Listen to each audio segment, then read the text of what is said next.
किसी शहर के रेलवे स्टेशन पर एक भिखारी रहता था। वह वहां आने जाने वाली रेलगाड़ियों में बैठे यात्रियों से भीख मांगकर अपना पेट भरता था।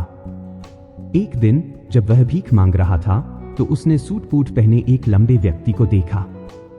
उसने सोचा कि यह व्यक्ति बहुत अमीर लगता है, इससे भीख मांगने पर यह मुझे जरूर अच्छे पैसे देगा। भिखारी उस लंबे व्यक्ति से भीख मांगने लगा। भिखारी को देखकर उस लंबे व्यक्ति ने कहा, तुम हमेशा मांगते ही रहते हो, क्या कभी किसी को कुछ देते भी हो? भिखारी बोला, साहब मैं तो भिखारी हूं, हमेशा लोगों से मांगता ही रहता हूं, मेरी इतनी औकात कहां कि किसी को कुछ दे सकूं। लंबा व्यक्ति बोला, जब किसी को कुछ दे नहीं सकते तो तुम्हें मांगने का भी कोई हक नहीं है। मैं एक व्यापारी हूं और लेन देन में ही विश्वास करता हूं। अगर तुम्हारे पास मुझे कुछ देने को हो तभी मैं तुम्हें बदले में कुछ दे सकता हूं। इतना कहने के बाद वह लंबा आदमी ट्रेन में बैठकर चला गया। इधर भिखारी उसकी कही बात के बारे में सोचने लगा। उस लंबे व्यक्ति की बात भिखारी के दिल में उतर गई।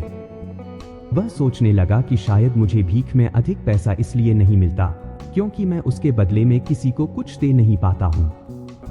लेकिन मैं तो भिखारी हूं, किसी को कुछ देने लायक भी नहीं हूं।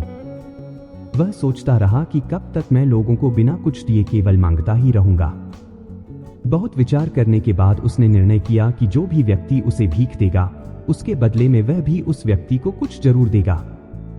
अब उसके दिमाग में यह प्रश्न चल रहा था कि वह खुद भिखारी है तो भीख के बदले में वह दूसरों को क्या दे सकता है। इस बात को सोचते हुए 2 दिन बीत गए लेकिन उसे अपने प्रश्न का कोई उत्तर नहीं मिला।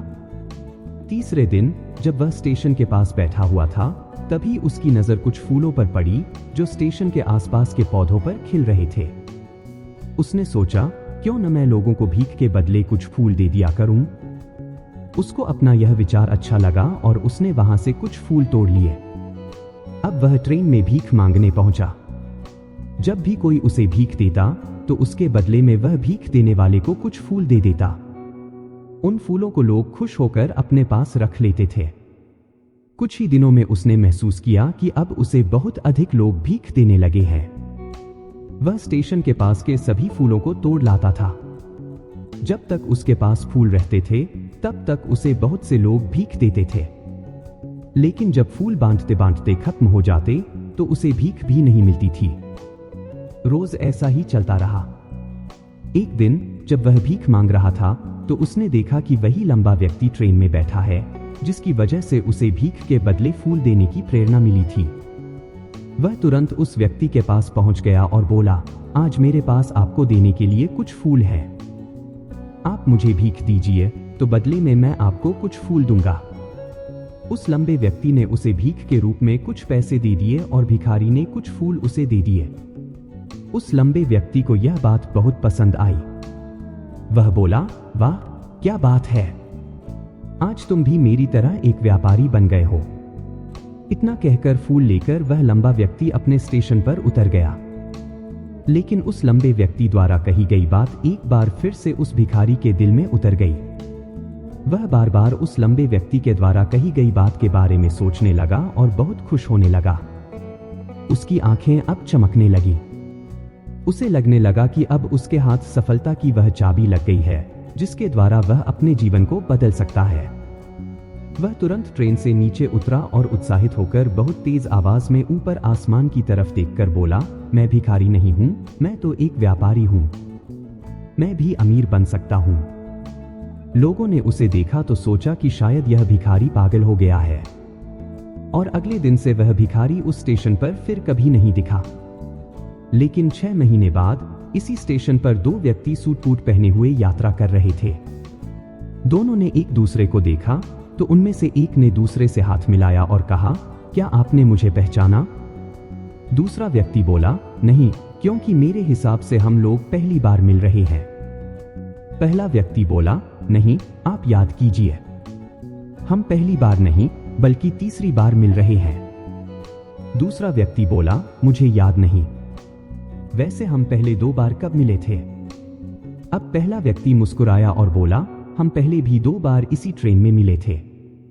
मैं वही भिखारी हूं जिसको आपने पहली मुलाकात में बताया कि मुझे जीवन में क्या करना चाहिए, और दूसरी मुलाकात में बताया कि मैं वास्तव में कौन हूं।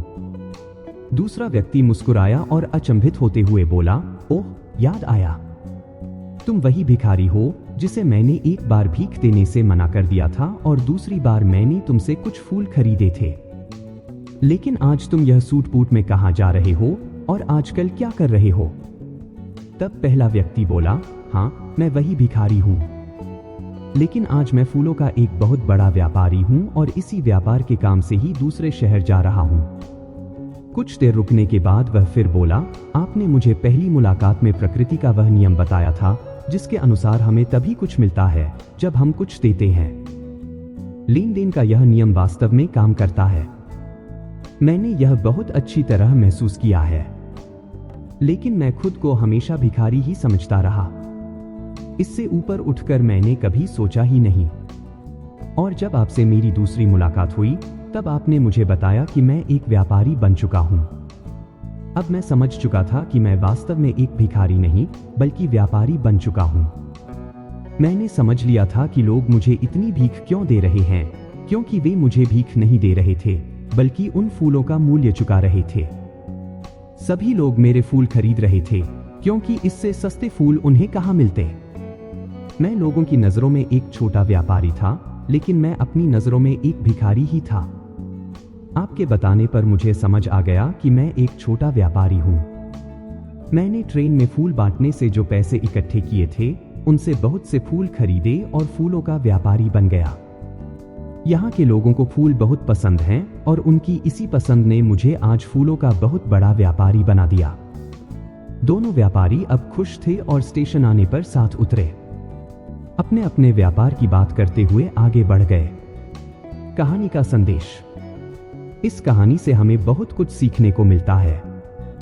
कहानी में लंबा व्यापारी गिव एंड टेक के नियम को बहुत अच्छी तरह जानता था। दुनिया के सभी बड़े व्यापारी इसी जीवन के नियम का उपयोग करके सफल हुए हैं। इस फार्मूले को उसने भिखारी को भी बताया। भिखारी ने इस प्राकृतिक नियम को अपना लिया और इसका असर उसके जीवन में साफ दिखाई देने लगा। उसने अपनी सोच बदली और उसकी जिंदगी बदल गई।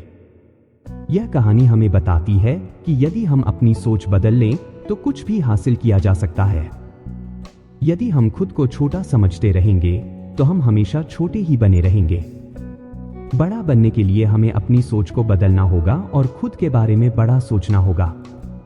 कहानी का सार, सफलता आपकी सोच में छुपी होती है। खुद का आत्मसम्मान जगाइए, अपनी सोच को बड़ा बनाइए और देखिए कैसे आप सफलता के शिखर पर पहुंच जाते हैं। इस प्रेरक कहानी को पढ़ने के लिए आपका धन्यवाद। अगर आपको यह कहानी पसंद आई हो और इससे आपको कुछ सीखने को मिला हो तो कोच विकास राज चैनल को लाइक, शेयर और सब्सक्राइब जरूर करें। आपके सहयोग से हम और भी प्रेरक कहानियां और उपयोगी सामग्री आपके लिए ला पाएंगे। आपका समर्थन हमें प्रेरित करता है।